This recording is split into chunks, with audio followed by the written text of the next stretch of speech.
Всем большой привет, дорогие мои зрители! Сегодня мы с вами приготовим хрустящие, очень вкусные крекеры. Здесь у меня 120 граммов муки. Я добавляю четверть чайной ложки соли, 2 столовые ложки семечек льна и 2 столовые ложки семечек кунжута. Можно использовать только кунжут или только лен, что у вас будет дома. Перемешаем сухие ингредиенты.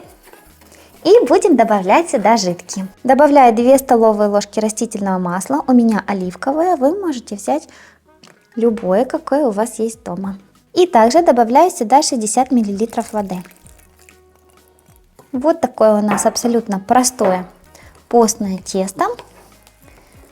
Замешиваем. Если тесто слишком жидкое и прилипает, добавьте немножко воды. Муки, извините. Посыпаю поверхность мукой и перекладываю сюда тесто. И вымешиваем где-то 2-3 минуты.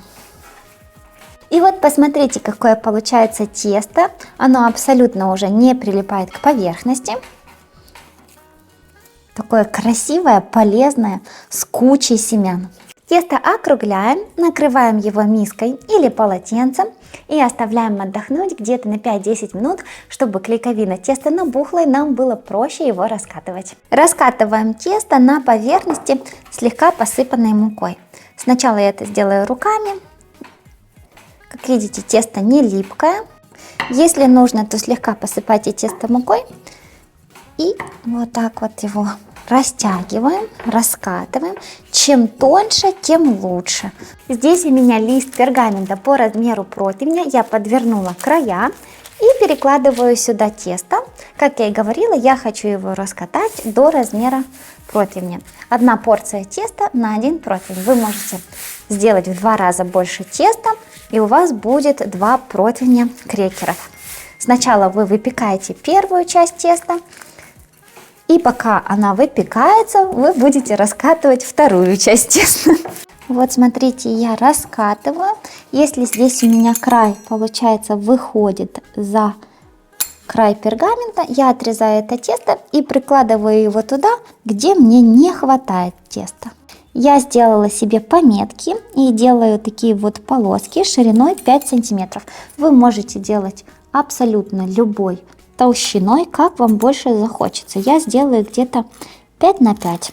И нарезаем на квадратики или прямоугольники. Я выбрала квадратики размером 5 на 5 сантиметров. Размер у меня раскатанного пласта теста 30 на 40. Аккуратно перекладываем тесто на противень и выпекаем до румяности где-то 15-18 минут. Ориентируйтесь по своей духовке. Напомню, что температура 180 градусов, верхний и нижний нагрев без конвекции.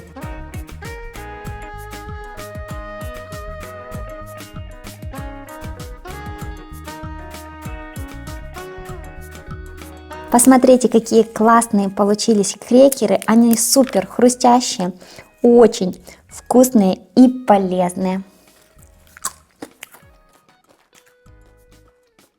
Вкуснейшие. Очень хрустящие и хочется, вот что хочется. Обязательно приготовьте, это очень вкусно, замечательная альтернатива чипсам, всяким покупным вкусняшкам. Вы можете дома из самых обычных доступных ингредиентов приготовить вот такие полезные крекеры. И также здесь прям целый простор для вашей фантазии. Можно добавить любые специи, сушеный чеснок, можно прованские травы, все что угодно, чтобы сделать вкус более разнообразным. Я же с вами прощаюсь, всем пока, до новых вкусных рецептов.